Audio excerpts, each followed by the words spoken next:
Good evening, everybody. Excuse me. Welcome to the live version of EnCryptid Connections. I'm your host, Kyle, and tonight I'm stoked as a fan of the subject and uh, a an addict of Bigfoot YouTube videos myself. Uh, we have two of the four horsemen, the, the Squatch Watchers, Taylor and Tate. What's going on, guys? How you doing? Man, good. How are you, brother? I'm good, man. I'm good. Doing I'm good. excited. Good. Yeah, I'm excited. I'm kind of digging the four horsemen of the Bigfoot world. Like never ever since Toby has came back, we've had comments about that. And I'm Dude, like, dude, this is cool. Like this is us. We're the four horsemen. it works too because you guys are from North Carolina. You know that's horseman yeah, territory, right? yeah. It's home cooking, man. That's right. That's right. Yeah. Yeah, man. So, I'm a fan, man. First and foremost, I'm a fan before anything else. Yeah. I think I found your channel about 2 years ago. Okay. Nice. There's a ton of Bigfoot stuff on the internet and YouTube, but it's a subject that's always captured my attention from a kid, and obviously till now.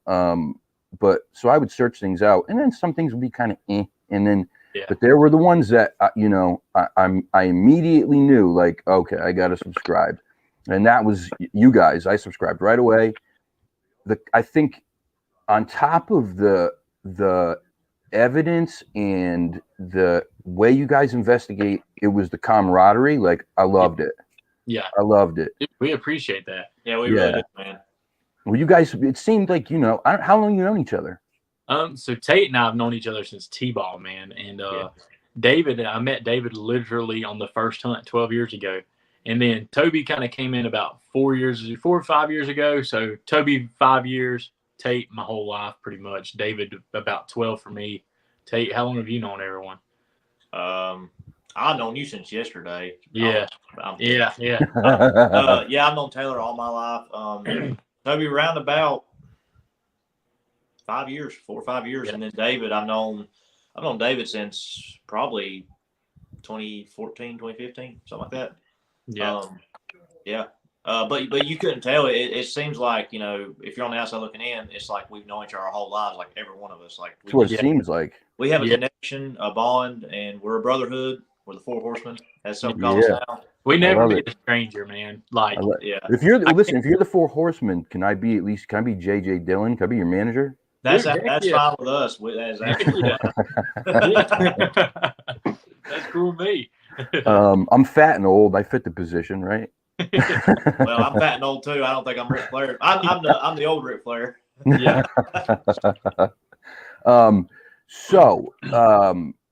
Yeah, you guys just have that. You can see it on screen. It just works, man. Like, I would have thought you guys knew each other forever, but 12 years ago was your very first hunt. Yep.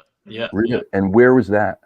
It was on our primary same property. Yeah, man. And so let me go ahead and say this, because when people go back and watch this, we call it a Bigfoot hunt, correct? Yeah. People hate it when we call it a Bigfoot hunt, but we do. That's what we call it, because people in North Carolina, we're Southern, and they're not going to know what an investigation is. They're going to know what a hunt is. So we call it a hunt. Well, when you get around here, all these people locally around us are like, "What's this Bigfoot stuff you do?" And we're like, "We hunt," because everybody hunts around here. Most people do. Yeah. All right, I get it. I call it that too, though. You know what I mean? Like, cool. if I say I'm gonna go hunt. I'm gonna go hunt Bigfoot.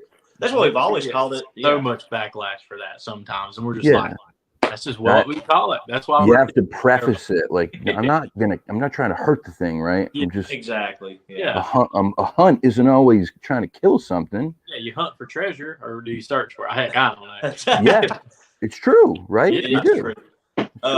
The newfound terminology I like for it that someone told us the other day was call it Bigfooting, and I kind of like that. It kind of works.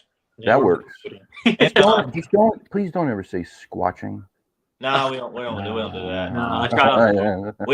We don't carry guns around and holler at it and try to shoot at it and all that. We don't do none We of do that. carry some guns, but we carry guns for protection from other wildlife. Right. Absolutely, but well, if you're going out in the woods and you're looking for a 1,000-pound 9-foot giant, you probably have a gun on you just in case.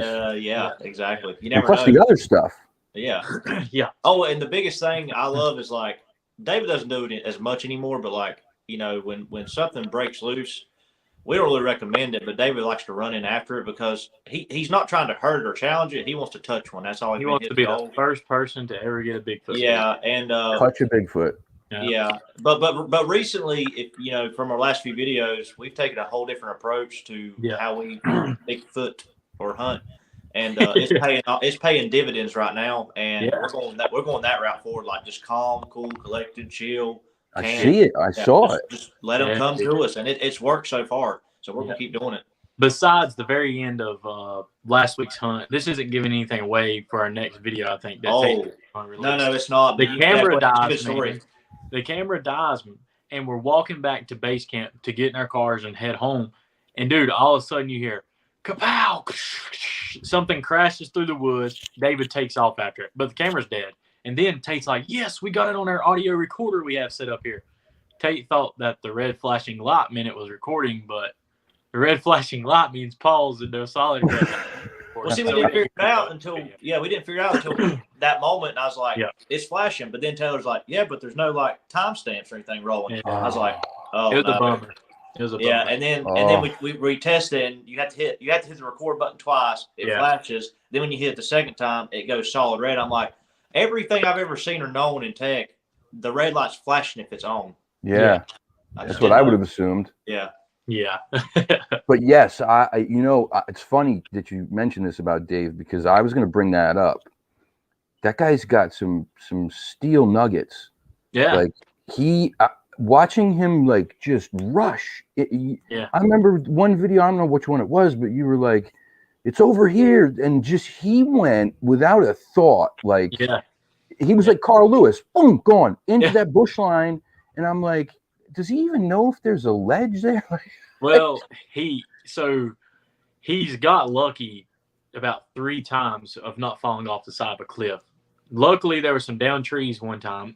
And then on the new side of property, it's an abandoned asphalt plant. As soon as you walk in, that is directly runs parallel with our primary hunt spots. We've got that new land opened up, and dude, there's a legit 15-foot drop off right on the concrete with a thing in there, and we went running. We all went running to it the night before, but we all just kind of stopped, and we went back the next day like looking for what we heard, and we was like, holy crap, there's a ledge right here. Then he's almost fell in from a creek bank that on that new side of property. So he ain't too much doing it as much anymore. Yeah, that's crazy, man. I mean, I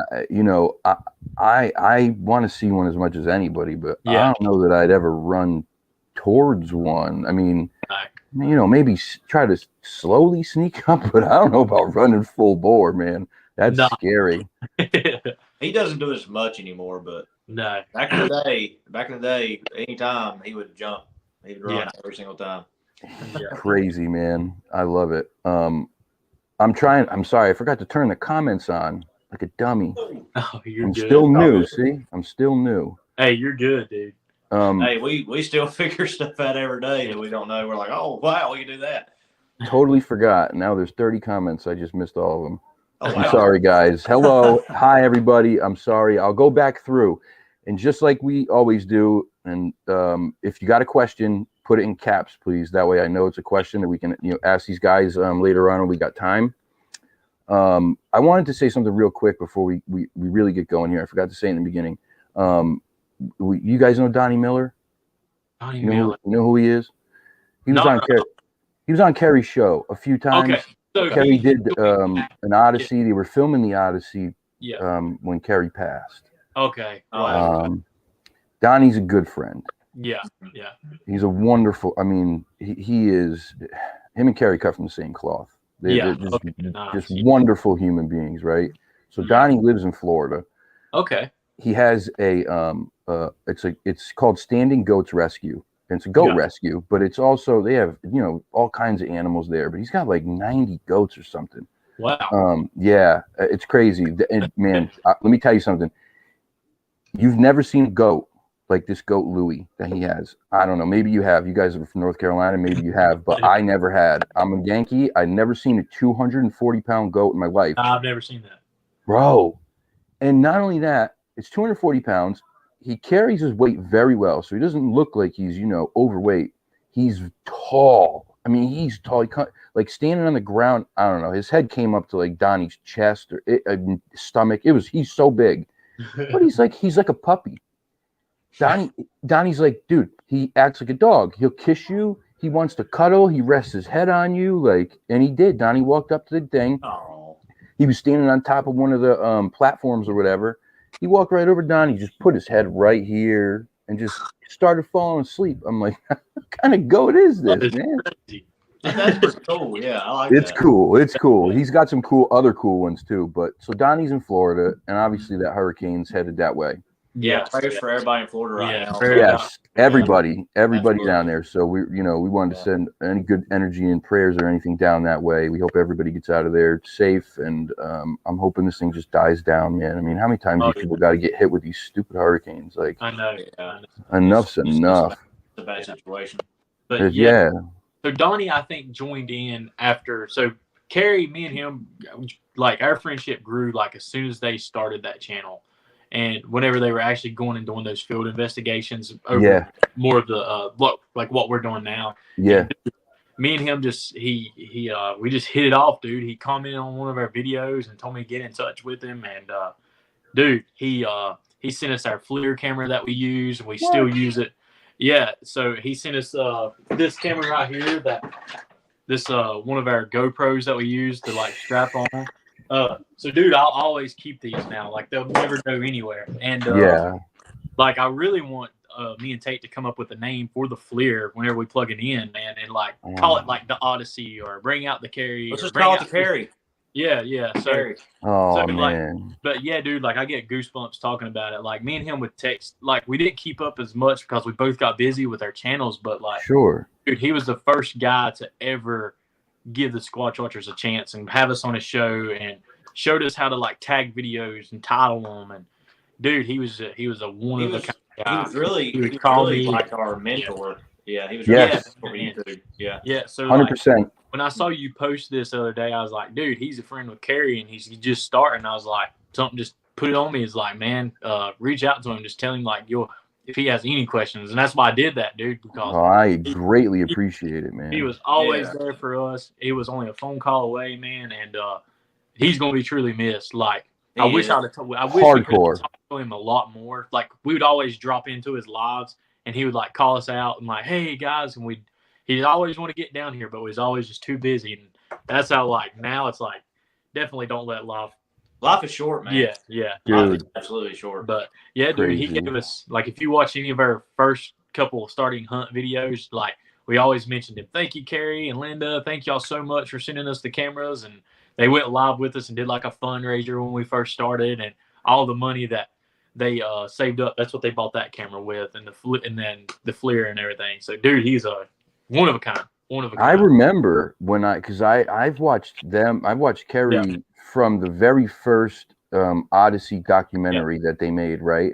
Yeah. And it was the one, I believe it was the one in Mississippi with the younger kid, and he ended up starting his YouTube channel. I forget his name. I feel bad, but I think that was the first one, I believe. But anyway, I watched all of them. And I remember him talking about you guys, like by name and mentioning you and all that stuff, and telling people to go watch. Like, dude, I went back and tried to find the video where we all were live doing that fundraiser the other day, and it's not on there anymore. They must have locked it, like how we do some videos, because it don't fit their storyline now. But I was like, man, I wanted that to like screenshot and just record it, but I've still got like a voicemail on my phone from him and stuff like that. But it's just like, I don't want to, But yeah, he'll definitely be missed. But when I first saw that, I was like, oh, it must be their anniversary because somebody posted a picture. And I kept scrolling because I was in class, and I was like, I saw another one. I was like, dang, he must have got a TV show. Kept scrolling. I wasn't reading. I just kept seeing Carrie pop up on my screen. And I finally stopped and read one. I was like, holy crap, he's gone. Okay, now it's like, but But yeah, man, and I texted the guys, and so yeah, so that's that channel will always be dear to our heart, and we'll try to help promote, still keep promoting them. I don't know what they're going to actually do now, if they're going to keep it going or. I know. I was wondering the same thing. I know because even before he passed, Daniela and Brad were having issues. Daniela was in the hospital. Daniela, if you're listening, watching by chance, Brad, we hope you guys are getting better. Linda too. Also, prayers and love. Like, it's been a tough go. Listen, here, this is the crazy thing. Okay, so I only reached out to Carrie because I had no intention of doing any show. Yeah, I didn't. There was none. But I after watching him for so long, you couldn't help but feel this like people were just drawn to this guy. Like he just had that thing, this innate, like it just drew you in and like his made voice. you. Yeah. His voice, his demeanor, like his honesty, his humility, all that, and so he was having issues because they weren't there, and he had mentioned on a show, if anybody wants to help with the show because they're down and out, shoot me an email. And so I just shot him an email. I said, listen, I don't have any, I don't want to be on the air, but if you need someone to screen a call or I don't know what I could do, but if there's something. And then we started talking, and of course, in Kerry's wonderful way that he knows how, he doesn't even know he's doing it, but he breaks down those barriers where you just feel comfortable and safe. And next thing you know, you're spilling your guts. Oh yeah. But he was so kind and so generous. And same thing, he called me. I left my phone number, I left my email, I left my Facebook, just so he had options. You know what I mean? And he called, and I didn't know the number, so I didn't answer. And then I get a text message, and he says, "Hey brother, it's Kerry. You're ignoring my call." And he was funny too, by the way. He was funny. Oh yeah. And so we talked, and I picked his brain. Let me pick his brain, and it was about the way that they research things, and this, starting a channel, he just was so. He had no free time. I don't know how he had any. Yeah. But he gave it so freely to anybody that asked, man. Yep. Anybody. And I was shocked. Yep. Same. Just shocked. I felt like I was talking to Long Island Bigfoot. I don't know if you know him, Mike. He's a great guy, by the way. If you don't know him, he's just a wonderful dude. Mike, I hope you're watching. I was talking to him, and he'd said, when he found out, the feeling that he had was he wanted to pick up the phone and call and go, Kerry, you're not going to believe the crap that is going on right now, right? It just seems so fake. Yeah, it did. It didn't seem real, man. Yep. It was wild, dude. It's a shame. It's a shame, but I'm glad. I mean, I'm glad you guys. Yeah. I'm glad you guys got to know him, and man, again, you hear that from so many people that he did so much for everybody. You're giving them stuff, and how did he know all these? How did he call all these? I know, that's what I'm saying. Yeah, it's how was there enough time in the day? Because he was his job was so busy, and he was always working down there, and that's where he would call me most whenever we were talking a lot and on his car rides and stuff like that. And but yeah, dude, it's how the heck did he have time? But I was telling Tate this the other day. I was like, why his name grew so much? Because he went and he helped everybody that's just starting out, and he did. He never got too big for it, and that's something I want the Squatch Watchers to live by, and that's why at these cons that we go to now, and we don't care if we're standing out there for. And I know the Squatch Watchers were not huge yet, but at the Tennessee one, we had lines nonstop at our table, and dude, we talked. It was a blessing. Dude, that's what I'm saying. We giveaways to give us their time. Yeah, if they're there to see us, and it blew our mind because all these people were there to see us now, and it's dang, this is crazy. And we didn't know that 20-some thousand people would 500 of them would show up to East Tennessee, and we're like, holy crap, this is it. But dude, that's we got it from him, and this Tate and I can speak for us because we're in here, and I know Toby too, and I know David. if there's 1,000 people and it's pouring down the rain, that's just our demeanor. We're gonna stand there and meet every one of them. We're gonna talk Bigfoot, and it ain't even the meeting, getting pictures. We love hearing everyone's stories. And I guess that's kind of like Kerry. He would sit and listen to anyone's Bigfoot story. Anybody.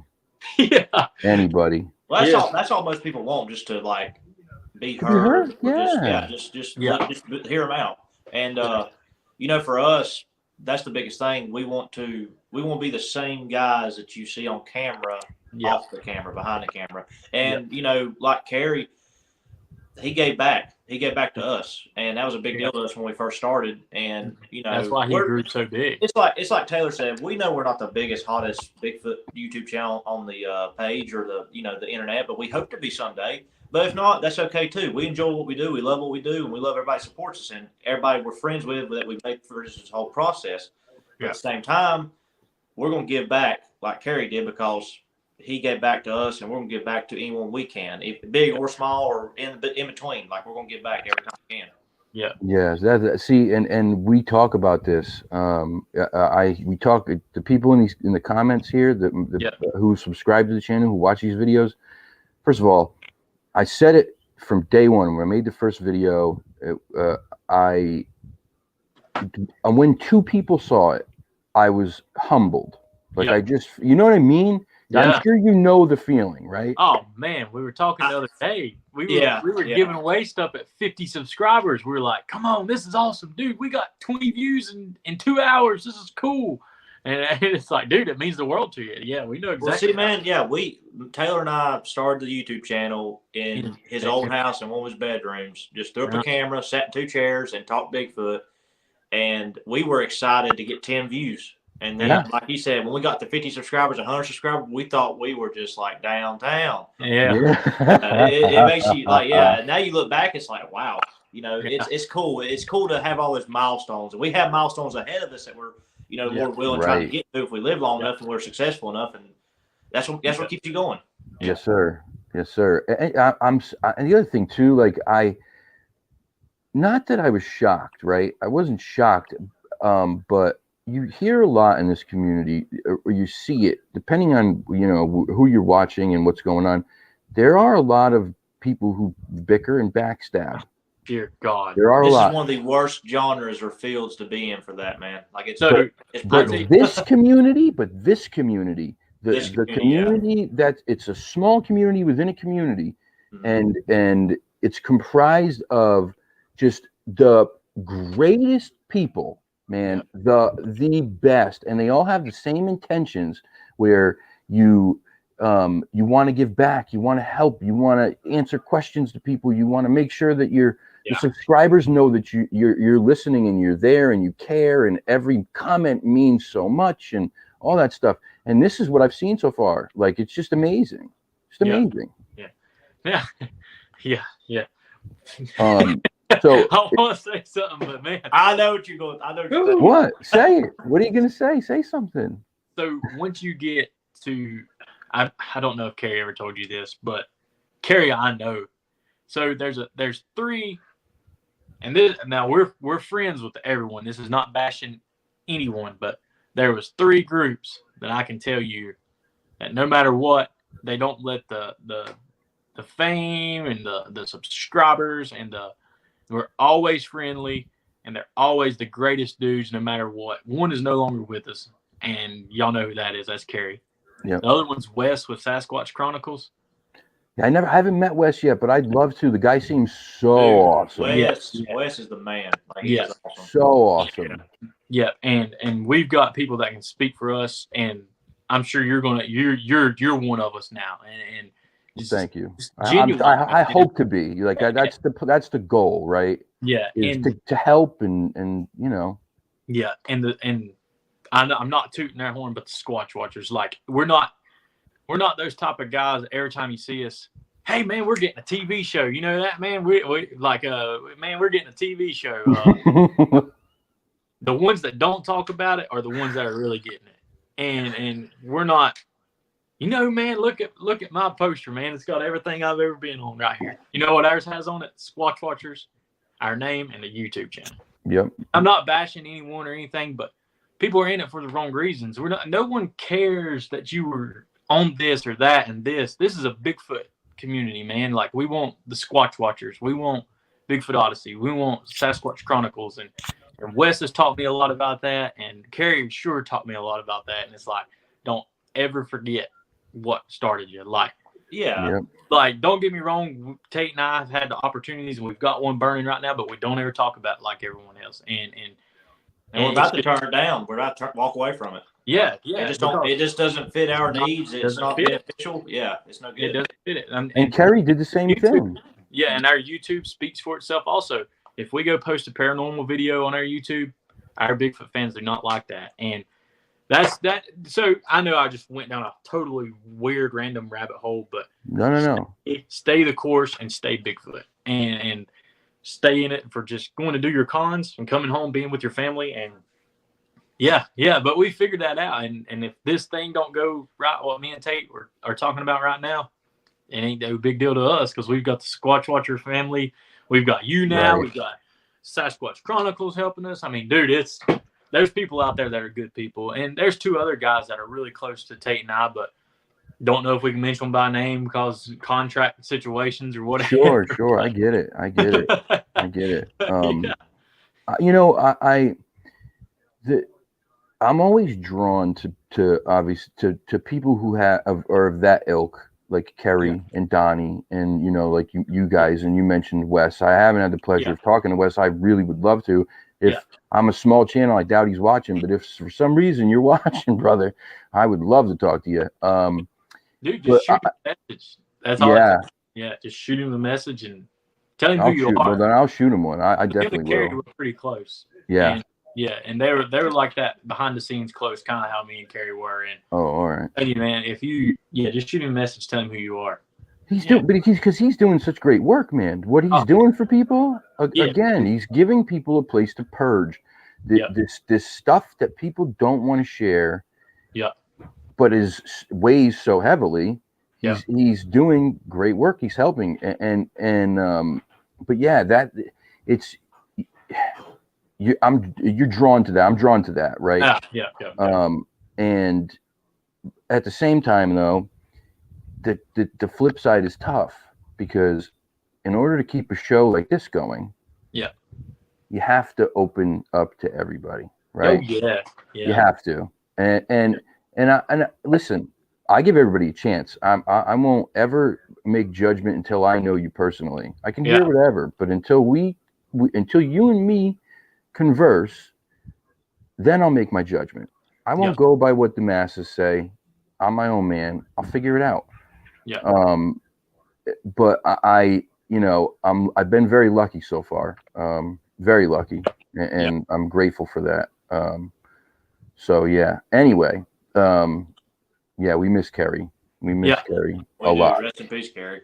Rest in peace, Kerry. So listen, let's get back to Bigfoot. Heck yeah. And you guys, what sparked your interest? Tate, you go first. I always go first on this one. I was always interested in it as a kid. I knew something was out there. I used to look at the Patterson Gimel, picture footage wherever, and just be like, wow, that's actually in the woods.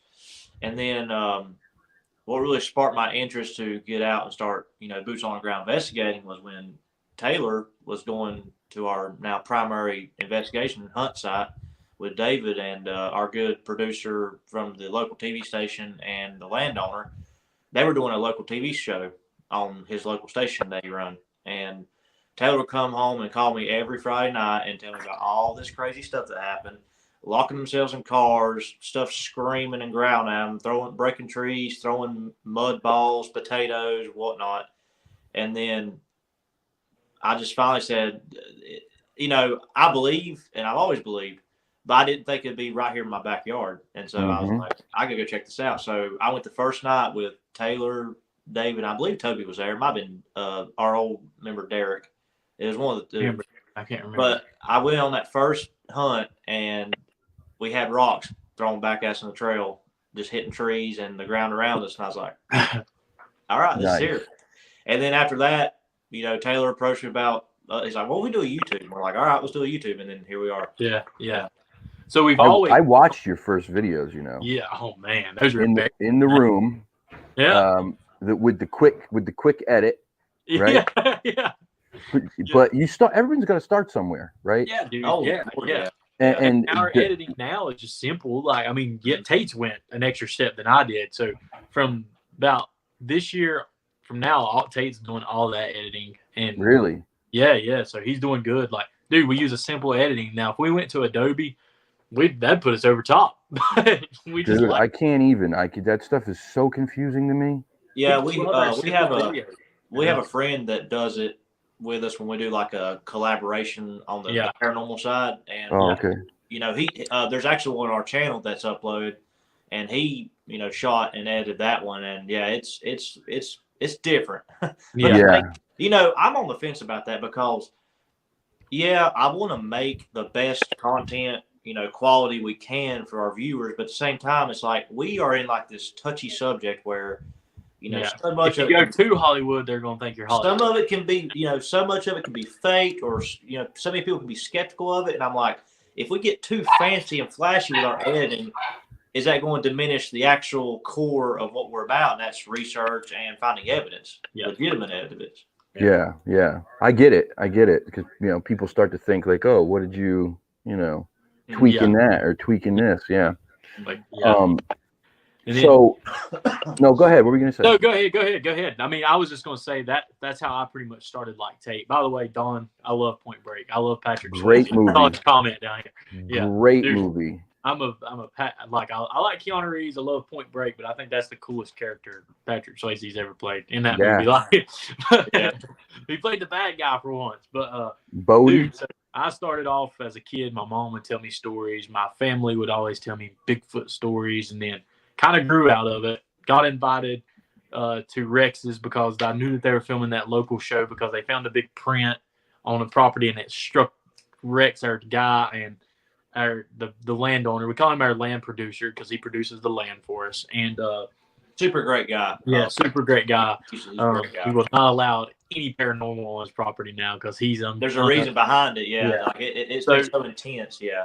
So I started and they all told me like, dude, make sure when you come wear camouflage. I'm like, camouflage? I was like, okay, cool. So I go out and I'm like, heck yeah, this is gonna be cool. Like I hadn't done Bigfoot in like 10 years because I grew out of those stories my parents was telling me. Like I didn't even believe in the Patterson Gilmore footage. I was like, that ain't nothing. That's just a dude in a suit. But now that I look at it, I'm like, okay, it could be. I don't know. I'm not an expert, but I go back and dude, I show up. I'm the only one in camouflage. Everybody else is in normal clothes. I was like, okay. So they pick on the new guy. I'm sitting here like looking like an idiot in full camouflage, and everybody else is there. And so I see David dressed like Indiana Jones. Yeah, David's dressed like Indiana Jones, legit with the khaki on khaki. Man. So dude, he lets out a call. A donkey goes crazy. Something calls back. He lets out a call. Something calls back. The donkey goes crazy and all these animals go crazy. I'm like, what the heck was that? So I was like, cool. So I come back. I leave. I come back on the next hunt. They're like, hey, man, why don't you try your first wood knock? I was like, okay. And, dude, so Rex has got all this old footage. I'd love to get it because I'm like Tate size then. Like, he's real skinny, and I was, like, fresh out of high school, man. And, like, you see my little skinny self over there and just whoop, hop, whoop, hop. I'm on the second freaking hit. Here comes a rock flying in behind us. Like, I was like, it's either poltergeist or Bigfoot on this property. And we've had sightings, and me and my wife, she's pure skeptic. She had her sighting. And so, dude, after that, it was all history. I've been addicted for 12 years now. And like, when people will laugh at us sometimes, like we've told people, yeah, we've been doing this for 12 years. Like we did an interview the other day. We've been doing this for 12 years. And you heard somebody go, but they don't realize like we've been doing this for 12 years, but there was a time for about 5 years, 6 years straight where we were in the woods at least 3 nights a week. So you got to add in all that time. And I know people that's been in it for 40 years and ain't been out in the woods as much as us in 12 years. You know what I'm saying? Like they might go twice a year Bigfooting and say they've been it, but we've done it for 12 years and we still do it weekly. Like we'll go sometimes 2 nights a week, nothing will happen. Sometimes we'll go weeks in a row, nothing will happen. And luckily, we've got some archive videos now. Yeah. And dude, it's bit. I've got that bug, and you can spend a lot of money in Bigfoot, and you can just so addicted to it, and you just love it. And yeah, man, the rest is history, dude. Like, we buy our equipment, we love it. We love it.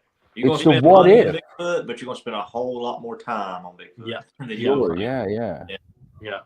Real quick, I want to speak for Toby. I've always loved Toby's philosophy about this, and this is why I think him coming back has changed the game for us again. Yeah. He's always told, I'm pretty sure he's probably told all of us, but we had a conversation, and this was years ago now. Toby is our character. It really stuck with me, though. It was a really profound, like, statement or philosophy or approach to how we do it. And, he was like, he was telling me, like, we was walking on trail now. He's like, I want to get to the point where, we have a relationship or, like, some kind of mutual friendship with these creatures out here.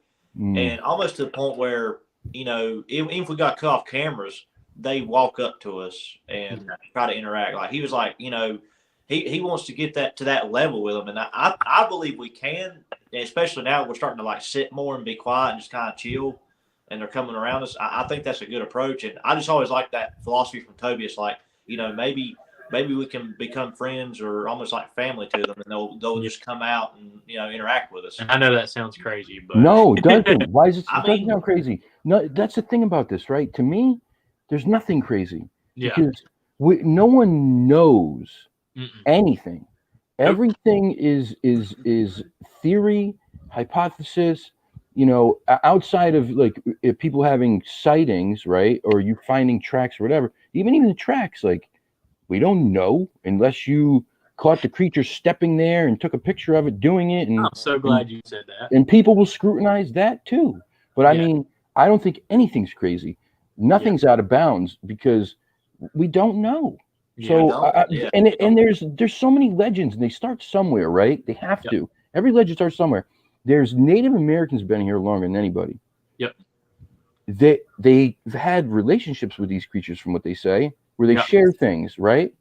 So why is it crazy that you guys couldn't? I mean, to me, it's logical. They're so interested in what's going on. They've come to places where you would never think they'd be. I mean, they're in suburbia. They're right by your park. They're right by your church. They're everywhere, and there's a reason for that. Obviously, we've moved into places, but they have plenty of places to hide still. So why are they going there? Gosh, yeah. It's because they want to know. They want to know what's going on. Like, what are we doing? What are these people? And they're probably just as interested as we are. Yep. There's one thing about us that I mean, forgive me if I'm wrong. I'm sure there's somebody else out there that does it, but when you look at any show on TV or YouTube or anywhere on the internet, any Bigfoot researcher or group, I can't think of one besides us that just we have one spot that we just go and research. And some people like scrunch their eyebrows at us, like, why are you doing that? Or like, it's a waste of time or whatever. But it's like, you're not going, like, on these shows, these people go to the location once.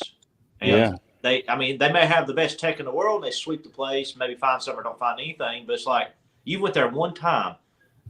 That's not that. I mean, you're going to buy, if you buy a lottery ticket one time in your lifetime, are you going to win the lottery? Right. No, you're not. So it's like, you have to keep hitting the same thing, same spot over and over and over. And I don't know of another place in the country that has as much activity as we do, because, dude, we literally there's something that happens every time that we either can't explain or we could pass as like, this is evidence. And that's why we keep hitting the same spot over and over and over. Yep. Yeah. I used to think this when I would watch a lot of these things, like the TV shows especially, right? Because they would go to one place and then they'd leave. They'd go to a new place and then they'd leave. And it's like you said, the lottery. You have more of a chance of winning if you continue to play the same over and over. So it made sense to me that you would take a place where there was stuff going on, and you would continue to go there. Yeah. Again, goes right to the getting them comfortable with you. Yep. Hey, I got to interrupt real quick, Taylor. You need to talk about this though. XOXO RGC just put, I like that they bring their spouses. Not many women in the field. please elaborate on that. What do you mean? Well, like she's talking about how they like how we bring Hillary and Paige out with us now. Yeah, and I was telling him, I was like, man, I like that look better for us. And then, yeah, go ahead. Yeah, I mean, there was just somebody that posted a comment the other day saying like, why do y'all bring your extra long hair baggage on your hunts now? And I mean, we've had incredible evidence doing it, and we're going to continue doing it. I mean, until it doesn't work anymore, and until they start getting really just endangered or really dangerous because of certain times a month, and different hormones and sure things can get really crazy. It's happened before. David's brought someone and that time, and there's been a tree pushed over in a trail, and then they get up here and another tree's blocking the trail, and I mean it's been it's been wild, but it's like they can do this, but when are you going to show us? Like, we want to see you. Like my wife, pure skeptic, and I'll get into that story in a little bit, but like Tate was saying, like, we hunt the same property nonstop, and to us, like, and I said this comment the other day on a podcast or something, and I can't remember where I said it, but Skinwalker Ranch, it's so popular because everyone goes there to hunt that same location nonstop. And I think, honestly, like, this property that we're on, man, and this is no lie, we've got video evidence. We posted it. Like, we've had what we think is not saying it's aliens, but we've had what we know of, what we call an unidentified flying object. We're not saying it's an alien UFO, but we've had that hover right above the trees above us. We've had paranormal, no doubt. Like, and if it's not Bigfoot throwing those rocks, it's got to be poltergeist. I mean, this is all on the same property. We see the lights, we see this, and it's like, do we have our own version of that now? And it's like, I mean, come on now. So that's why we stay on our own property. Yeah, why go somewhere else? You got everything you need there, right? Yeah. Well, let me ask you, what is your thoughts on that? What is your opinion on the connection between Bigfoot and UFOs? Some people say that there's a UFO sighting and then there's a Bigfoot sighting at the same time or same place, or Well, in that one video that Taylor was referring to, we take a picture in front of a tree X, and then we're looking back at the picture, just randomly decide to look back at it and see how we look. Look at our hair. No, but like, we look back and there's two green balls in the middle of the woods on the ridge. It looks like eye shine. And right after that, we point that out. Here you see an unidentified object hovering, floating. But you could hear it. Like, people say they're silent, but you could hear this one, and it was huge. It wasn't a drone. And there's no flashers on it like normal aircraft. It's just a big triangle of light, and just going above the tree line all the way across the river. Did it hum? Is that the sound? It was more of like a top sound. It was just weird. It was just, I don't know, dude. But here's the thing about it. You didn't hear it coming until you saw it. Yeah. And when you didn't see it again, you didn't hear it. Yeah. So weird, man. So weird. But we could probably sit here for the next day and tell you our newfound theories about all the people we've talked to and some of the stuff we've actually experienced on the property now. We believe it's a triangle. It's Bigfoot, paranormal, and alien. I think they're all connected in some way. Yeah. And we have a biblical theory too that David talks about at these cons, but it's all tied together somehow, some way. We just don't know exactly how yet, and that's why we're out there trying to figure it out. And there's no experts, like you said a while ago. There's no experts in this field. You can say you are, but until there's one on a silver platter, come on now, there's nobody. And dude, we get eye rollers whenever we give this theory. But so we're a Christian-based group. We go about it that way. We always have, and there's like you said, there's no right or wrong way, we don't think, to what Bigfoot is. If you'd have asked me, like Tate said the other day, if you'd have asked me 2 years ago, flesh and blood, no matter what, this thing is an 8. But after we see these lights, and then my wife, pure skeptic, always used to tell me, hey, why do you go on these hunts? You're crazy. I was like, well, come with me one night. She came, she saw the green lights flashing. She's like, Taylor, what's that? I'm cutting this story really short. I'm like, nothing. I looked at David. David looks at me and he says, hold on. And she said, oh, there it is again. I was like, okay, Paige, be ready. And then after that, the stuff started moving around us. She had a stick thrown and hit her in the leg, all on video. And I was like, there you go. And she's like, what is that? I was like, I don't know. So fast forward a couple months, D'Angelo and Gary come. We find a print. Awesome episode. Yeah, we find that print, dude. We didn't even want to go down there, Tate, David, and myself, because we knew the hike going down. And D was like, no, we're already out here. So let's go ahead and commit. I was like, all right. We get down there, we find a print. So glad that Skeptic D'Angelo really wanted to go down there, because that made one of our best episodes ever. We would have found it. It'd been, we never found it. But a couple days later, Paige, still skeptic, she don't believe in those lots, said David's out in the woods. We go up there, and I'm like, here, David, take my gun, at least. Take my gun just to protect yourself from coyotes or cougars or whatever. Oh, no, what happened? He might have got a phone call. Oh, okay. But I'll finish that story for him real quick. Yeah, go ahead. So they leave David down there, and then him and Paige are leaving, and they're in his car, and they're driving down the entrance where we come in at the main highway to go out to the main road. There he is. No, go ahead. No, go ahead. You're back. You're okay, at so the road. we get out to the main road, and my wife's like, I really feel bad about leaving David out there. And I'm like, yeah. She's like, because you got idiots like this dude right here. And sure as crap, dude, something solid black. And I actually saw the picture that Bigfoot, not Bigfoot Odyssey, Sasquatch Chronicles posted the other day of what, it didn't have the traditional cone head. It was like a rounded head, and it had these white eyes, like these big white eyes. Dude, solid black. 1, 2, 3, cleared the road and was gone. She was like, what was that? I was like, that's what we see. That's what it is.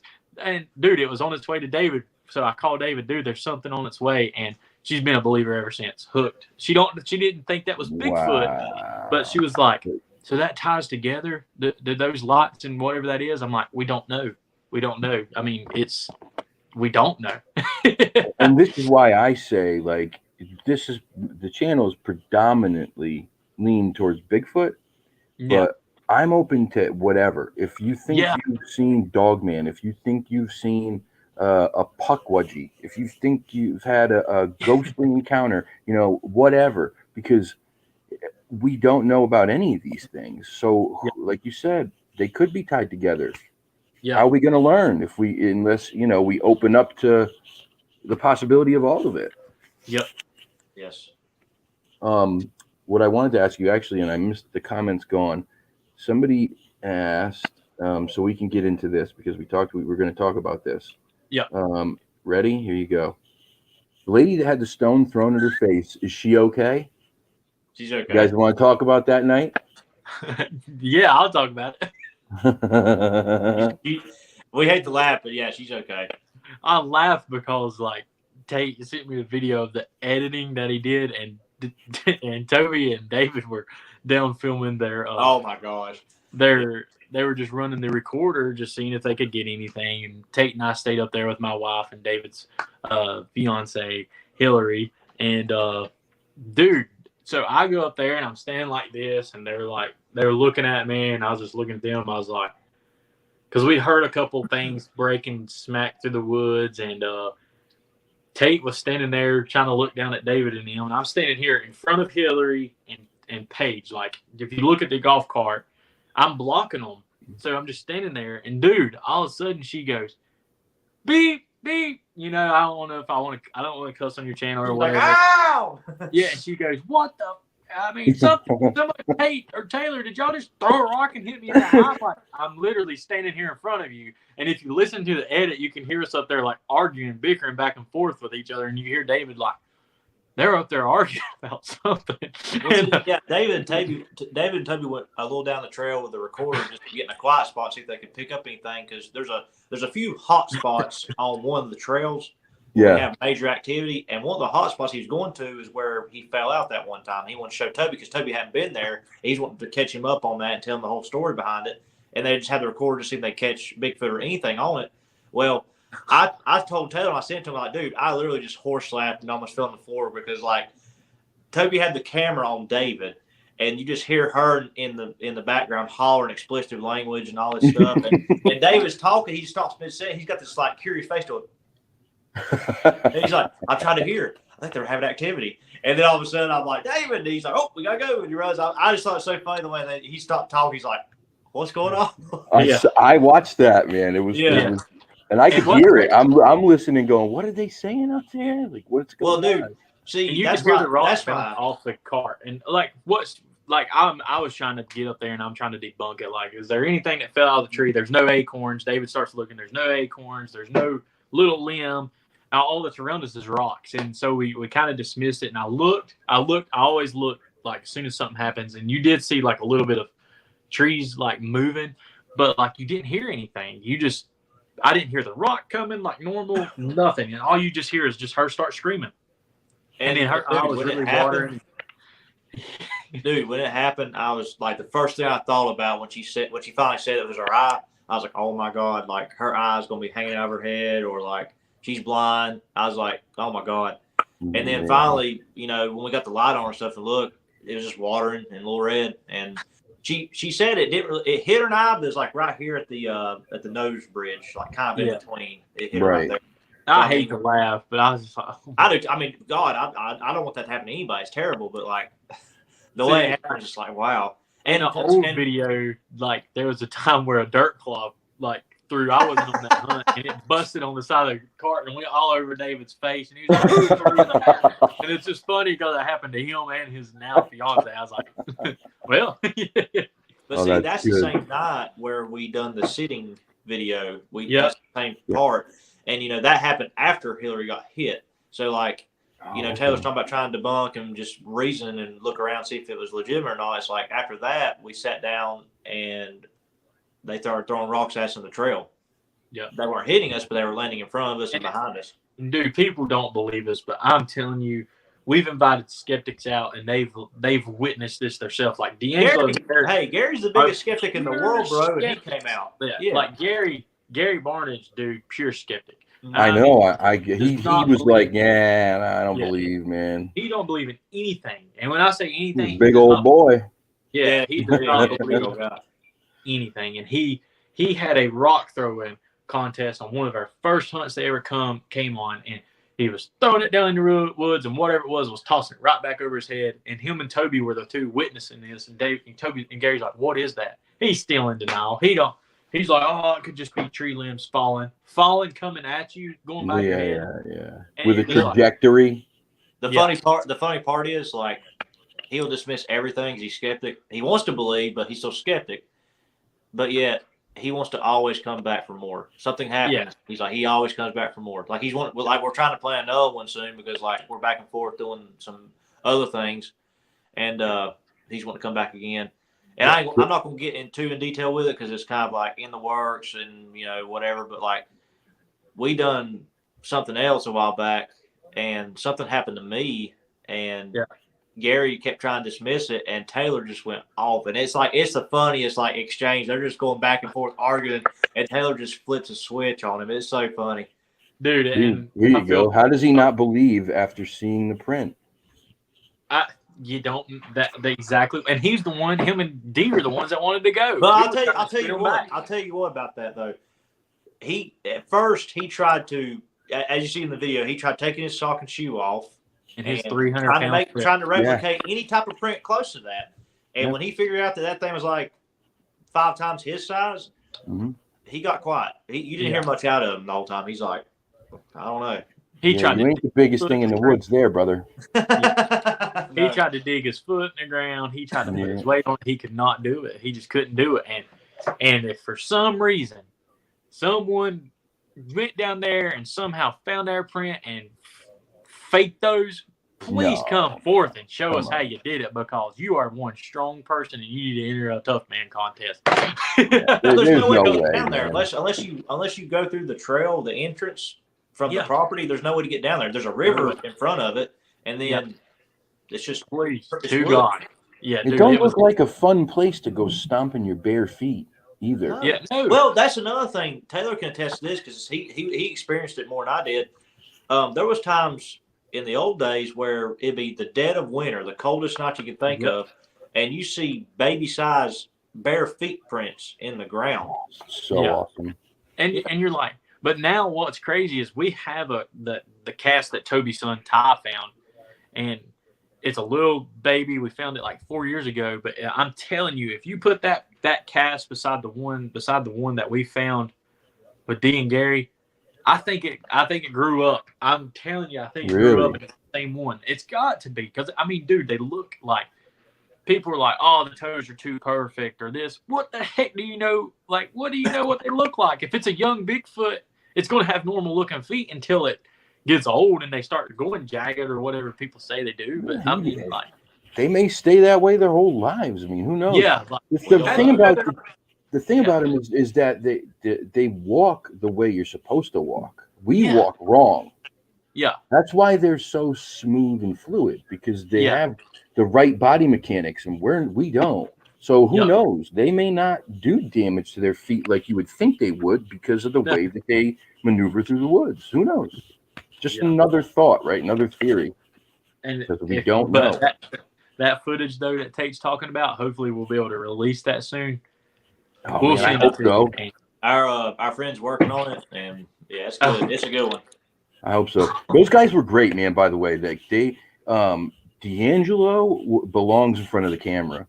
Yeah, he does, man. He just does. Like, he had his personality, and Gary was great too. But D'Angelo was like, man, he was like I don't know, he's lit up, man. Yeah. Well, like I said, I'm not the top to promote what we're doing on the back burner, but what we're doing on the back burner, you're gonna love it then. Like, yeah. Oh, good. All right. Yeah. All right. Yeah. Good. Yeah. All right. You'll love it. So let me ask you guys, what if you had to pick one encounter or investigation or something that happened that you would say is your favorite, craziest night, whatever, what would it be, and what happened? I mean, I guess I'll start.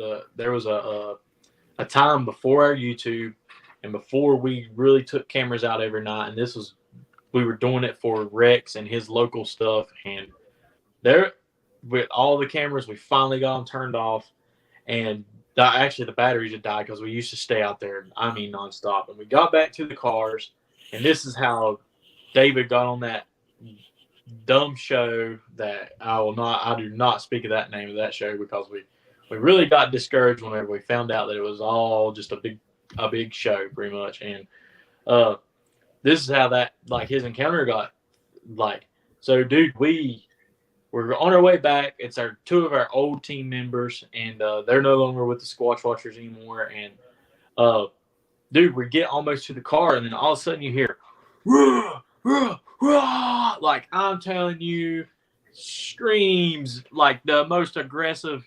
And dude, David will tell you this story. This is what truly made me a believer. There's something in these woods, and this was no bear roar, because a black bear around here, it's going to run off from you. It's not going to stand you like that. And dude, this thing just lets it out, and I'm like, all of a sudden, so David normally finishes this story, and dude, that's the first time. I mean, you got to think, I'm 19 or 20 when this happens, and dude, that's the first time I've ever locked myself in the car with pure fear. And I told Tate, I said, I called him that night, and I made this reference the other night. I was like, dude, I really legit felt like Goofy and Max from a Goofy movie whenever that dang Bigfoot comes in and gets on the hood of their car and starts rocking it, dude. Like, dude, I was legit scared. And David's like, give me a lot. And dude, he sees the little silhouette, and that he saw his first sighting. I might be mixing two nights together, but the same thing happened another night. But all he could hear was like, I legit did it. We started the car and we cracked the window that much, and I put my lips through it, and I'm like, David, get in the car, dude, get in the car. And dude, like, after that, like, it was legit history again. Like, great. That I knew no matter what, I was like, there's something out here, and I want to know what it is. Is that Bigfoot still alive today? Heck, I don't know. But whatever that was aggressive. And, dude, it was, oh, my God. You talking about an adrenaline rush and literally being scared out of your life. Yeah, that feeling. I know that feeling. Dude, No, that was yeah, mine. Look, dude. I'll still laugh about it. That's Like, that I fight or legit flight. locked myself in the car. Yeah, dude. It's man. Yeah, it's a deep scare, that's for sure. What do you got? Tell me yours. Let's go. I got two. All right. The first one was my, I guess, first sighting, and it's the one where I talk about how I see the grayish black shoulders kind of move off and down into a ravine ridge type area. And then when we go back in daytime to investigate it, it's the Bigfoot Underground, we call it. It's like a tunnel system of just all this brush and tree engineered stuff just junked up. So cool. I mean, you look in, there's a tunnel you can actually crawl through. Yeah. That one for me was like, oh yeah, there's something out here. He's actually seen it. And then the best part about it was what I saw added up to the physical surroundings when we went back and looked at it. So that was a really big moment for me. And then the second one, which I don't put them in order, this one I think is really good. We had a tree limb fall right in front of me, Taylor, and David one night. And it's on one of our videos. You can We were actually live watch it. that night. We were live. We were rolling live, and there's two things about this that make me think it can't be coincidence. You have a live feed go out right when it happens, right when you start hearing the snapping of the tree bark, the live goes out. Luckily, we still had the camera on, which you see on the video, and then a tree branch, I'm talking about big limb, off of one of the big trees, the tall towering trees, falls off right in front of us and lands on the ground right in front of us. So it's like, how do you that's coincidence. That's like winning the lottery too. It's like, how does that happen? Because you don't just walk in the woods and all of a sudden tree limbs are just breaking and falling off right in front of you. I mean, it's like that old saying, does a tree make a sound when it falls in the woods? Well, that one did. It falls right in front of you. It does. Yeah. That's exactly almost what happened to us Friday night. What I was telling you, I think at the beginning of this, before we went. Exactly. Like, okay, and here's the thing. Like, you can say that's Bigfoot activity, or you could call us the luckiest people on the planet, because within a span of a year and a half, we've had 2 pieces of tree in the property snapping and breaking and cracking around us. And like Daniel Perez, don't know if you know him. We did a podcast with him the other night, and he made a good point. Like, he said something that really struck with me, because we're not the only ones in our area getting these Bigfoot sightings. There's people all around us getting them now. There's a guy named Doug Tate who gets them 8 miles down the road, and he's been on the History Channel, all that stuff. But who's that? Doug, his name's Doug Teague, and that backs us, and it's awesome. We love it because it's like, dude, we're not crazy. We're not the only ones crazy in this little town. Like, people are seeing it and hearing it. Like, there's a guy with the Get From Here stick who went completely viral, got made fun of on Jay Leno, who's literally 15 miles away from us, and that we've got proof that backs his story. The Squatch Watchers all started with a print that was found 1 week prior to Tim Peeler, freaking drunk Tim Peeler, calling the cops saying he's got long, pretty hair, and I just chased him off with a stick. You'll have to look it up, dude. His name's Tim. Pretty hair, and he chased him off with a stick? Yeah. He said, I had to get stick, and I was telling him to get. And dude, I mean, it was like, I believe him, because he was drunk when he caught it in, but people don't know behind the scenes, Rex found a print literally a week prior to, as a crow flies is what we call it around here, as a crow flies direct through the woods. A week prior, it led straight to the dude's property. There was a print. Yeah.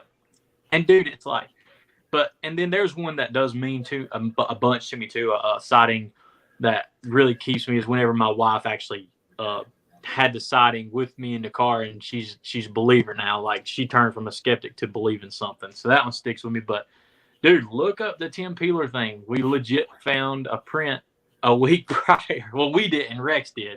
And a week prior to that, and I don't think he's crazy like everyone says. Well, man, again, it's just, there's so many.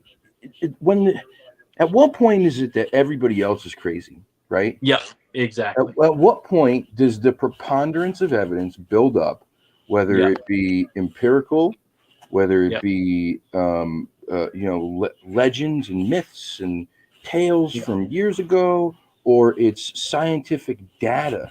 Because there's DNA. 98% human, 2% primate, unknown primate. What's that?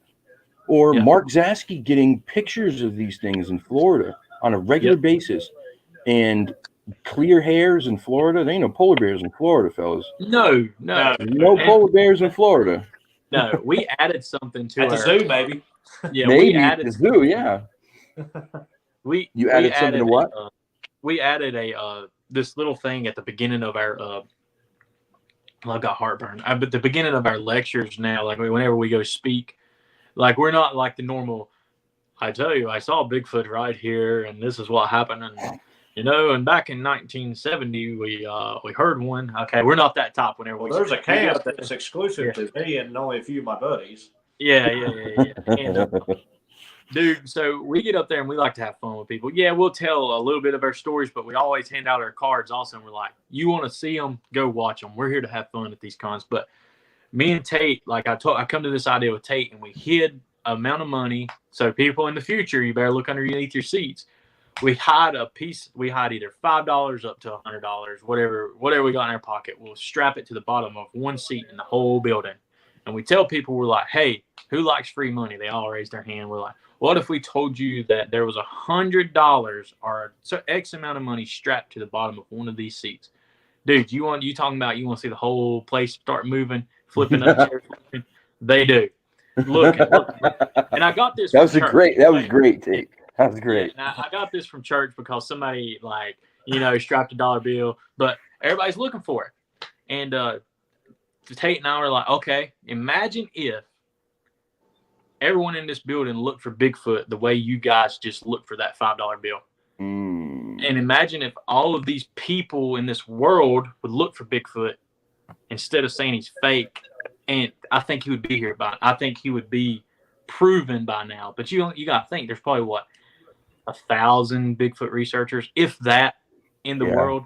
There's so many thousands and millions of acres of land. But imagine, honestly, if everyone looked for Bigfoot like they did that $5 bill in the world. Like, I'm telling you, like, people were like, there's never any pictures. Oh, there's plenty of pictures. Plenty of pictures, man. And there's plenty. But I do give a shout out to Toby. I love David, but with Toby on the crew, you don't see me lock myself in the car no more.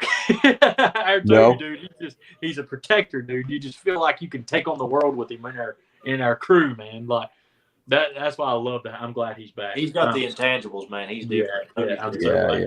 Yeah. You'll have to get him on here next time. Like, real quick. Were they mad, man? I felt so bad afterwards. No, not at all. They're easy going, man.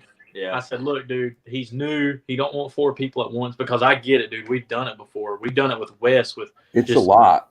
Yeah, we've done it with Wes, just Tate, David, and I. Luckily, Wes edits all of his before he puts it out, so it makes it easier. But we are all overlapping each other, and I get it, dude. Yeah, it's a lot. Like I said, I made a short video just letting people know that you guys were coming on. Yeah. And in the video, I said, like, if they're watching, it's nothing personal, because if I talk to Dave, I would have said, okay, well, tell Taylor and Tate to sit this one out, and you and Toby come on, because I'm just not equipped for 4 people right now. No, that's absolutely, that's understandable. And you know who told me that was Kerry. He said, brother, I remember you telling me. He had a show and he had 4 people on plus himself. And he was like, he had messaged me afterwards, and I said, how'd you think the show went? And he was like, brother, it's tough. He said 3 or more is tough. And I was like, it just stuck. Stuck. So yeah, nothing against them. I like I said, I think all you guys are great, but whoever answered was coming on. Yeah. So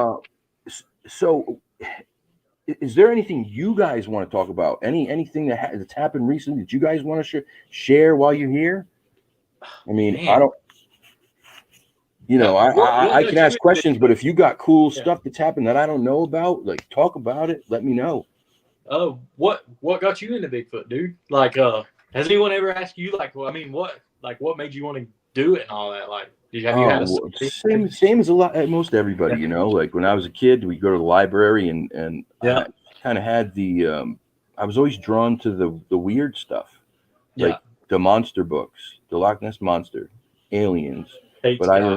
Yeah, but I remember when I saw the first picture of Patty, and Yeah. I just remember looking, going like, just this, like the what if what if Yeah. that thing is real? Like that would be cool, you Yeah. know. It would be cool. And then there were so many, like when we were kids. I don't know how old you guys are. I'm 42. I'm When I, 30. I'm when 30. I was a kid, okay, so I'm older than you, but when I was a kid, there was no shortage of Bigfoot stuff, right? There was Harry and the Hendersons. Yeah. Disney did a Bigfoot movie with the girl from Full House, right? Which was one of my favorites when I was a kid. It was great. She got hurt. There was a hunter trying to catch the Bigfoots. She was hiking with her family. She fell and got hurt, and the Bigfoots took her in and helped her, which I thought was the coolest thing. I'm like, oh, they're good. They're good. I definitely want to, you know. And then, you know, Yeah. 1994, that happened and changed everything. Yeah. Changed Yeah. everything, bro. That was it. And you know, people don't like to hear it. They don't want to believe you. They think you're nuts, think you're crazy. But Yeah. you can't tell me nothing. No. You can't No. tell me nothing. I know. Yeah. Trust. Yeah. We deal with that all the time. People from work. I mean, it's, you're crazy. Well, come on out. Nah. Well, hush then. Yeah, right. Exactly. Yeah. You know, and listen, like you guys are Christians. I believe in God, right? Yep. So why is it so hard for you to believe in this? You can believe Yep. in a God you've never seen. Yep. Why is it so hard for you to believe in this? Yep. It's called faith. Like, you Yeah. know, Gary says all the time, he's like, I need to see it to believe it. I'm like, Gary, that's faith, bro. Like, you have to believe something if you can't Yeah. see it. Like, Yeah. that's Hey, faith by, not by sight. guess Yeah. what? You know what I say to people who say that? I say, have you ever seen $1 million? Yep. Exactly. But it exists, doesn't it? Yeah. Yeah. What if I told you? Yeah. It's like, what if I told you there was something invisible, but it can knock down buildings if you know what I'm saying? They're gonna be like, that ain't true. Well, what's wind? It's Yeah, invisible, but it can knock yeah, down buildings. I mean, yeah. I thought yeah. you It's like, started a 30 for 30, Taylor. what if I told you? Yeah. Yeah. Well, I mean, it's true. one Like, big thing. My bad. There, what's his name? Oh my God, Survivor Man, Les Stroud. Yeah, oh, yeah. I always love how he posed the question, right? So when people ask, do you believe in Bigfoot? Do you think Bigfoot's real? When it's put that way, I think people, any skeptic or anyone who's on the fence, instantly goes, no, the Bigfoot, Yeah. no, Bigfoot's not real. You're crazy. But if you word it just a little differently, if you ask it like, do you think it's at all possible that in the forests of North America there could be an upright walking primate or hominid of some sort that's managed to stay mostly hidden from us for hundreds of years? It sounds a little bit more Yeah. plausible, scientific, right? It Yeah. sounds like, okay, scientifically it's a little bit more believable to some people. But I just think Bigfoot has like a stigma attached to it. Yep. You know, but we have a missing link anyway in our evolutionary chain, right? There's something missing in that. There always has been. So who's to say this isn't it? Or at least a part of it, there may be more to that chain missing than we know. Who knows? The best part I love about this is if the three of us right now were to pick something, even if we made just something up to lie about, and we go start telling, those lies about whatever it is we're going to lie about, but we don't tell each other the details of what we're going to lie about it. If the three of us go and start lying about it to people around us, our story's not going to add up when you get back to tracing it all back to us. Like, they're not going to add up. When you look around the country and the world at Bigfoot encounters, sightings, audio, what have you, the stuff adds up. It doesn't, a lie will contradict itself. If all these people are lying, then their stories aren't going to match up. But you're like, oh, that happened to me, or I saw that, or whatever. Like, it adds up. That's when you can tell it's not a lie. Right. And that's what Kerry talked about too. He's like, people are seeing the same thing, or at least very similar, right? And with the same characteristics and traits and behaviors. And not only that, but the the stuff around where these things are seen seems to be the same too. Structures and rock throwing and howls Yep. and whoops and tree knocks and all these things. It's all the same everywhere. They may look different, but all that stuff is the same, basically, no matter where you go. Yep. That's another question I wanted to ask you. What are your thoughts on the structures? What do you think those are about? Do you guys have them? Do you guys have a lot of them down there, or no? We used to have a lot more. They're actually not around as much. Like they're still there, but we really I don't think we look as much anymore like we used to. with all this stuff. Yeah. But I think that they stand. Some of them could stand for like this is near water. This is food. This means stay out. This means this is your side. This is our side. We've always believed like if they're being this way, pointing this way, your side is this side, their side is this side. And it's like. So we think that they mean the different things, but I don't really keep up with them as much. Like we see the X formations a lot still. Yeah. We do look for those, but because we used to find them all the time, and it's like, man, people are just like, so now it's like, let's back off, because dude, we would find them all the time. We were just like, okay, people might end up thinking we're like getting a little too carried away now, so we're like. Okay, we'll just stop looking for them for now. I mean, dude, we were finding them left and right. And some of the stuff we'll look at and we're like, okay, that's deadfall. We'll dismiss it. Yeah.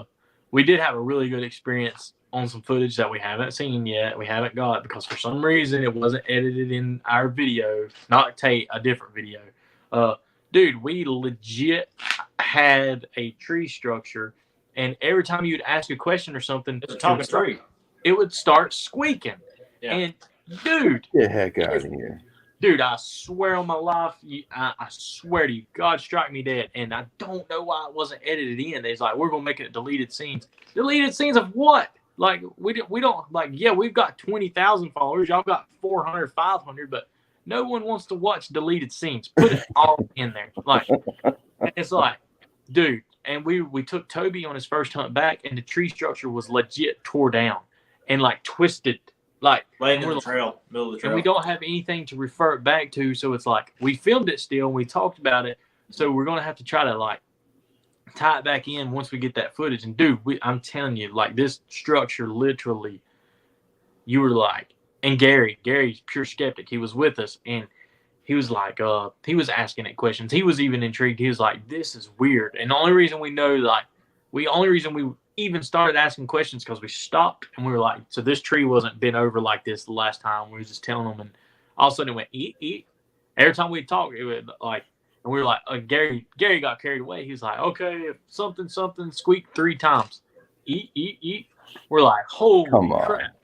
Yeah, dude. And then what was funny, a week later, legit TikTok. There was like a trend on TikTok where people were talking to these trees and the tree would like move toward them. I don't know if you saw that trend or not. What? I was like, dude, this is freaking awesome. But I was like, dude, we're not crazy. But dude, I was just like, this is wild. We were over there with a spirit box on the other side of the property asking questions and the tree started. I mean, it was freaking weird. How often do you guys do the paranormal stuff? Do you do it more often than you show? We do some stuff more often than we show. Like again on the like that's another like it's a back thing for me and Tate right now on a totally different project from the Squatch Watchers. But like if it does pan off, everybody will be able to see this soon. Like, but we're doing some thinking on that because is it at the end of the day is it going to be really really worth it for us if the whatever's not right that we got to sign. And but dude, whether you guys got a lot going on though behind the scenes right now. You got a lot going on behind the scenes. That's awesome. Yeah, and I do wish we do talk about it sometimes, but we don't flaunt it like some people do. I get it, man. I totally get it. I totally get it. Yeah, because but no matter what, that footage will be released, whether we get whatever's happening or not, and I cannot wait to get that paranormal stuff out of there, because we've got an SLS camera, we've got the Poultry Pod, we've got the spirit boxes, we've got it all. Like, oh wow, we do this for the Squatch Watchers on the side, but we don't ever post them because people on our Squatch Watcher page just doesn't like it. I mean, we'll probably start posting it now because we're going to. I mean, people like it, but there's not as big of appetite on our channel because we start out Bigfoot and people want to see Bigfoot. Yeah. So now, I mean, we still try to post them. Yeah. If we'd have started out both, people would have liked it. But even whenever we bring the spirit box out on our Bigfoot hunts, people they're like, "Hey, y'all shouldn't do that." Well, I tell you what, our landowner Rex, he's basically forbidden ghost and paranormal investigation on the property because we've had such an intense response and evidence to that stuff that he just said we need to shut it down. And we obviously first thing first, we're gonna respect his wishes, and it's been so intense we had to shut it down. There was almost 2 weeks ago no more. There would have still been Squatch Watchers, but there would have been no more of that property if because Rex, he was pissed. And I was in the clear. I wasn't on that investigation. It was all Tate. And it was just happening. I didn't know about it. And it was just happening all the time. Like, you guys left, and it would just continue. Well, see, it's there, but he doesn't want to provoke it, which I get, and we obviously respect his wishes. Yeah, sure. But we inadvertently done something that I didn't know about, and he just said, "Hey, let's please don't do no more because we don't." My family's mad. We don't want stuff letting loose on us. I was like, I totally get it.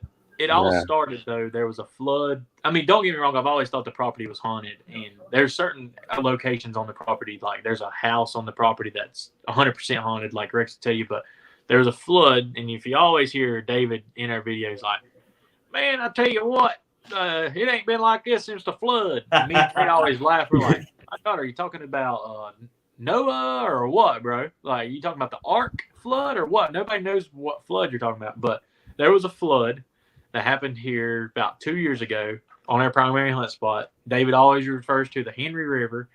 If you live in Boston or New York, you don't know what the Henry River is. But the Henry River runs parallel with our hunt. Love David to death, but there's a flood. It washed everything on our primary hunt spot. Rex takes his excavator down there, trying to clear back out some of our trails, uncovers an Indian burial ground. Legit. Has the bones. He buries them back. Puts rocks over top of them, and I crap you not, dude. Gary and Dee, we caught the tail end of it on that hunt where they came the Bigfoot hunt, and you could hear boom, boom, boom, boom, boom. Dude, you could hear the drums and the chants, and I've always heard stories of this, but I've never realized it. And I'm like, holy that's creepy, crap, man. Dude, so once you go back over to across the river, we go over there, and you hear people on the way other side of the property partying. And so Gary's like, "Oh, that's what we heard. It was these people partying." It was closer than that, though. Nah, it was legit. The wind started blowing really bad too, and I was like, "Holy shit! This is, dude. Like, what the crap is going on?" Like, it was wild. That was wild. So, that Indian burial ground stuff is I've always heard the stories. I've always heard the stories, but I'm like, that can't be, dude. It's legit. It's legit, man. It's legit. I mean, think about it. Who here on this planet is more connected to the energies and the earth than the Native Americans, right? Yeah. Right. Yeah. I mean. And to desecrate wherever they put their people, that's some bad juju, some bad energy getting stirred up there.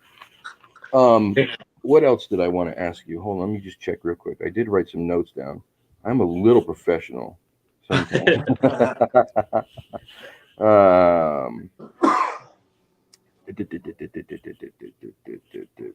yeah, okay. What are your thoughts on population numbers? You went out. Me. Are you talking globally or just? We'll go North America. Okay, North America. Maybe 1,000. I'm thinking 1,000. Really? I'm thinking 1,000. I would think. Oh, I'm way higher. You think so? I'm way higher. Way higher. What do you think? What's your number? So me and Kerry had a long discussion about this. And oh, my cat trying to take my earbuds. I think that there's got to be more. There's got to be way more than 1,000 because they're here. Okay, I'm in Connecticut. Yeah. Right, and they're here. Right. Yeah. This you would never think that, but they are. Yeah. And enough that it's regular. Like fairly regular and multiple places too, right? So if they're here, they're there. They're in Florida, they're in Mississippi, they're in Ohio, they're in California, they're Texas. 1,000. There's got to be more, man. There's got to be more, and people are seeing multiples all the time. And I believe that they move in a family troop, in a family pack. There's always more than one. The whole it was the deer. How many deer are there? Yeah. I think it was like 300 million deer in the United States or something. And so it was one Sasquatch to every million deer. That was the theory, right? Yeah. So if that's the case, there's a lot of these things. See, it's just a theory. It's just a theory. I've heard before, like that makes sense. There's like 15 to 30,000 of them and stuff like that. But yeah, I would believe that because people like you don't see deer every day, and there's millions. Right. We don't see bear every day, and there's what hundreds and thousands, probably millions of bear. I mean, I don't know, but yeah, I mean, and that's the other thing too. I just don't know. Yeah. Yeah, we don't. I don't know. I'm just saying this is what I think because if they're in even Rhode Island's right next door, tiniest state in the union, little tiny Rhode Island, right? And people don't realize when they think of Rhode Island, they think, oh, Rhode Island's beaches and all that stuff. And yeah, it does have beaches and that stuff. But Rhode Island is covered in mostly forested area. Yeah, and we're talking thick, deep forest. And I think this area gets written off quite a bit when you're talking about this subject, because there are places that probably have more sightings, and I think too that the attitude here is a problem. I think that if you hear I'm sure being down south, they talk about how rude us Northerners are and how snobby. I promise you, it's not a lie. There are a ton of snobs and a ton of rude people up here, and people who and there's kind of this attitude of always being worried about what everybody thinks about you up here in a lot of places.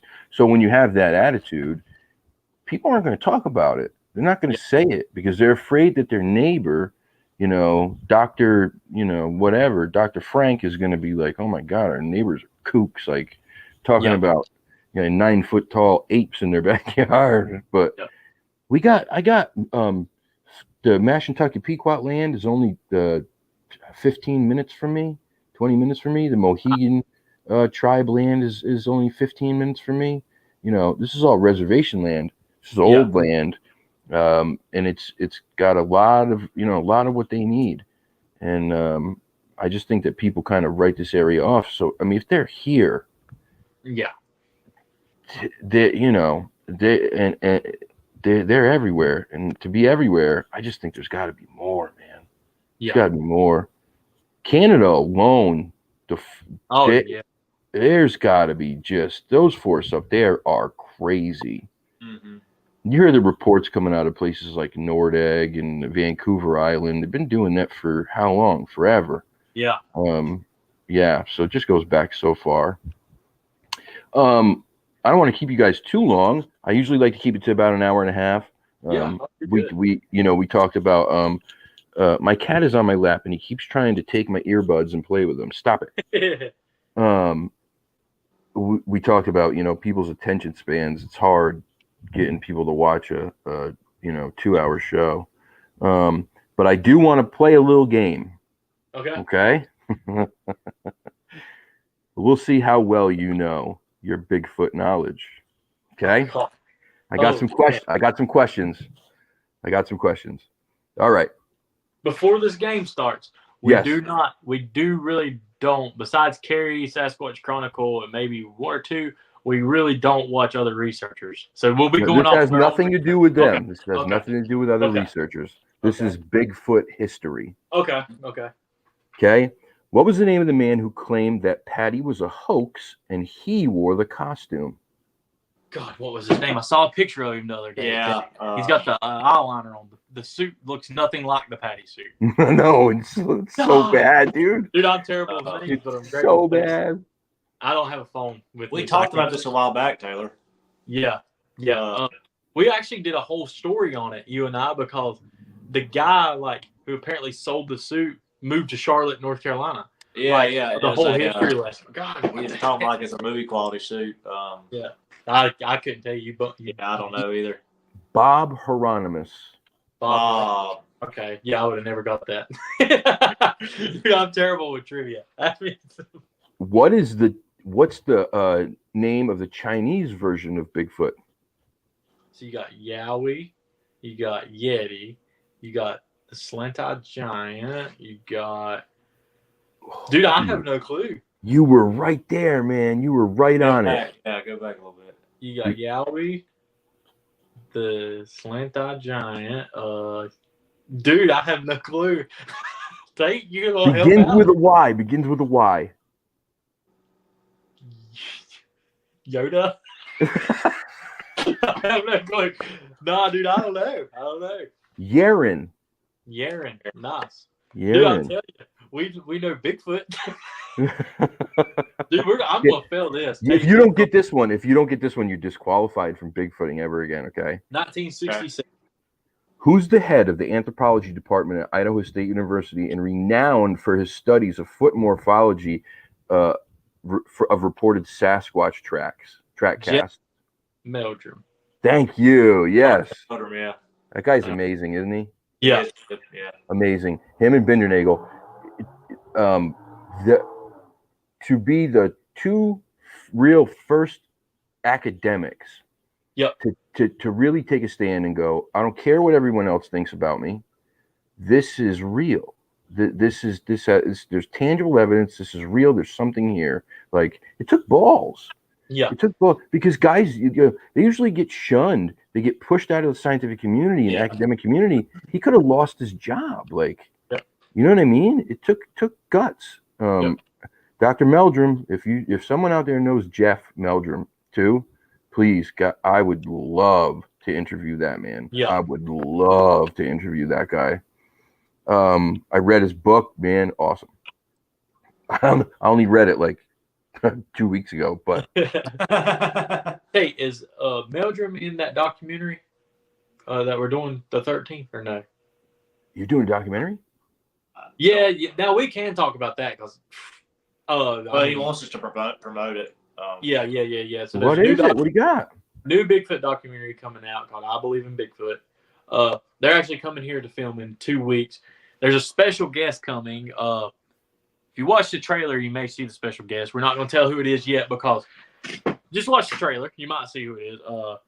So I will promote that because that helps out the Bigfoot community.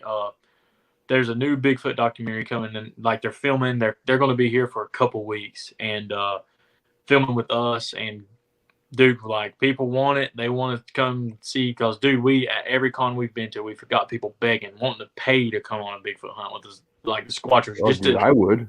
Yeah, just to experience what the Squatch Watchers experience now. There's a legit guy, his documentary crew, and a really world-renowned Sasquatch Bigfoot investigator coming on. Oh yeah, one of the biggest. That Tate and I had actually had a chance to do a Skype interview with, and he's going to be here, and we're going out with him for 2 weeks. Oh man, weeks straight, and they're going on our land. We're going out there, and we're going to. The film's called "I Believe in Bigfoot." Yeah. I believe in Bigfoot. Yeah. There's a website? Well, there's a Facebook page and a trailer out right now. He's getting some stuff ready to launch. You'll see David in the interview right now. Like David's in the trailer, but so once they come film, we'll start because we told them this is just how Tate and I are. We'll promote something for you as long as all the Squatch Watchers are in it. You know what I'm saying? like for you, dude, we'll help no matter what. But for something like that, unless the whole Squatch Watchers in it, Well, that's business. That's different. That's our business. Yeah. And so and then I've got to call Kelly and actually tell him like, so every time he introduces our name in the movie or the documentary, we just want the Squatch Watchers YouTube channel on the bottom. That's all we ask for, like, because it's all about spreading who we are. Because, like I said, we do this for people that aren't able to get out there, and we do it for our fun also. But that's our number one. You wouldn't believe the people that came up, like, could barely walk at Tennessee, and they're like, we just love y'all's videos. It's like we're exactly right there on the hunt with you. And we're like, that's why we do it. Yeah, that's the feeling. That's the feeling you get. And that's the biggest mission behind our YouTube channel is we do it for the ones who can't. And it don't mean you have to have physical disabilities. That's one part of the aspect. But the other side of the spectrum is, Taylor, David, Toby, and I, we've been blessed with, first of all, the health to go out and do it, the money and means to go out and do it. We have befriended a very great man who has the property that has the activity to go do it on. I mean, all the stars align for us. So if we're blessed, we need to, pass out the blessings to everybody else. That's why we do the channel we do, because, just because you may have physical disabilities, the other side is you may not have the location or land or whatever the means to go do it. Yeah. But and the money, that's why you watch us. The money that we do make off of our YouTube channel, it legit pays for our hotel rooms on these cons and a lot of these bands that we throw out and give away to people for free. We give away pictures. We give away, Tate and I'll get shirts, like a certain style of shirts that we give away. We're just all about giving. Like, and this is what I was talking about too, because I know there's some people don't like when people monetize in this genre because they feel like you're just doing it for the money. But what my whole thing was, I said, what some people may not understand is that most people who do this are regular Joes.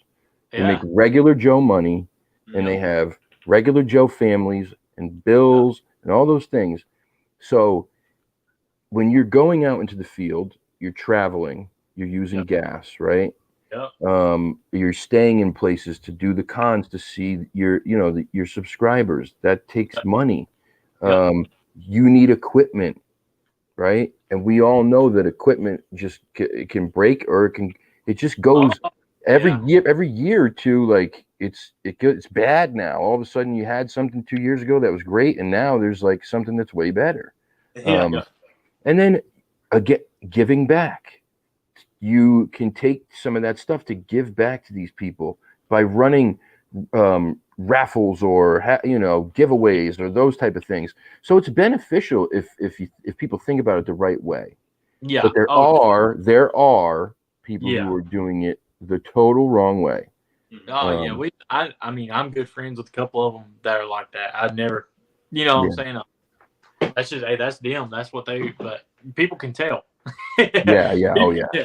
Yeah, for sure. I mean, we don't, our monetization on our channel, we don't make bukus of money, but we also never cut a check out, any of us, for our personal gain. Like, it's all been for the team, for getting us to point A to point B, buying tech, buying stuff to give away, whatever it is. Yeah, whatever business expenses the Squatch Watchers have, that's what that money's for. We don't invest that money into making money. So when David sells his shirts, he uses his own money and his own, but we'll use the Squatch Watcher money to pay for our meals maybe one night, pay for some rooms, buy our new tech, like our cameras, our new laptops. But all stuff that goes back into the channel. Exactly. Yeah. Wow, man, it's this has been. Oh, I'm not done with my questions. You guys kind of sneaked me on that one. I'm not done. You're not getting out of here without finishing these. At least I got one right. You got one. There's only two more. Okay. The word Sasquatch, and this is a multiple choice, so you got a decent chance. The word Sasquatch originated from the folklore of which Native American group? The Tillamook, Choctaw, or the Coast Salish? Dude, I thought it was the Cherokee. I'm gonna go B. You said B? Choctaw? Mm-hmm. No. Nope. Oh, I was going to go A, honestly, but Oh, you're both wrong. It was I don't even know if listen, I didn't know this. I don't know if I'm pronouncing this even right. Coast Salish. I don't know how to pronounce it. All right, here's the last one. You ready? Yeah. If you fail this, I lose all faith in you. Okay, it's the date of the sighting. Name the man whose 1955 Sasquatch sighting is considered the first on modern record. William Rowe, William Shatner, or Will I Am? It's William Rowe. yeah. I was like, hey, William Shatner. I've seen a Bigfoot. Okay, here's your one. I got one for you. All what right, good. president had a Bigfoot encounter? Roosevelt. Hey, there you go. Which Roosevelt? Theodore. Yeah. Nice. He wrote about it. Yeah, right. He wrote did. about it. Yeah. Didn't he have more than one, or maybe someone at his hunting party had a? Yeah. So, one of them got drug off or something. Yeah. Yes. At a campsite. Yeah, they were camping when they were the Rough Riders, and one of them Dude, got drug I wish out. they would make like a movie about that. Like a Right. I'd watch That would that. be That'd be a freaking cool cool. movie. Have you ever heard? And if you're a fan of like listening to podcasts about encounters, you probably have. Have you ever heard the story about there was a gentleman who was a police officer in like Florida or something, like back in like the 60s or 70s, and they went to a insane asylum there. It was like they brought like 4 or 5 of these cops to the insane asylum for something. I don't remember what it was for. While they were there, one of the guards says, "I'm going to show you something. I'm not supposed to do this. You can't." They made him sign what is that called? A non-disclosure agreement. Yeah. NDA. Made him sign an NDA. Right. I think there was 4 or 5 of them. They bring him back into this area, and there's like a nurse's station, right? And behind the nurse's station is like a prison cell, big, huge bars. But they could tell that it wasn't there initially, that they must have made this thing like for a specific reason there. But they couldn't see behind this nurse's station. So the guard was like, I'm going to take you up. I'm going to take you up 2 at a time. But there were women. So no, it must have been more than 4. Because there was 4 guys and there was 2 women. So it was 6 of them. I'm going to take you up 2 at a time, but the women can't come up. And so the women were like, well, why can't we come up? And he was like, because what's up there is too horrific for you to see. And they said, if the guys are going up, we're going up. And they argued, and the guard was like, okay. So what happened was he brought the first 2 guys up, and this guy, this police officer who was telling the story, was one of them. So when he got up there, it was a big cell. There was a bed on the left-hand side, and all he could see was the back of this thing. It was not sitting. It was on its feet, but as low as you could go. Like its butt was touching the bed. You know what I'm saying? So its knees were bent as low as it could go, and it was kind of standing there, really crouched down low. And he said, it was covered with hair. He said, and the smell was awful. He said, but what I noticed first was this thing was big, like big from shoulder to shoulder. It was wide, and there was chicken wire all wrapped through the cell bars so that this thing couldn't reach its hand out and grab a guard or something. So the guy got up there, and they said that this was the product of bestiality.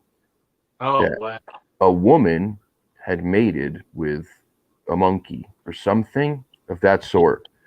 And that's what this thing was. Now, obviously, bestiality can't happen. It's impossible scientifically. Chromosomes don't line up. So We can't have babies with monkeys and blah, blah, blah, even though we're closely related.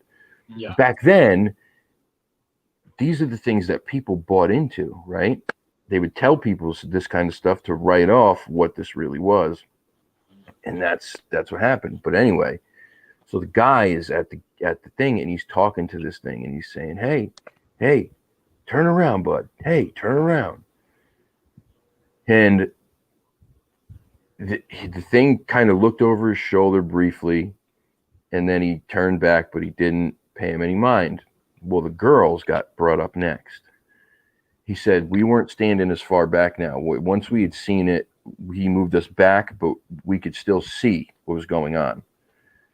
So the girls get brought up next. He said, as soon as the girls got within 2 feet of that cage, the thing on the bed spun around, in one full swoop, leaped off the bed, landed on the cage with his hands like this and his feet up against it, and started shaking it violently and screaming like a monkey and was going nuts. And he said, and he had a full-blown erection.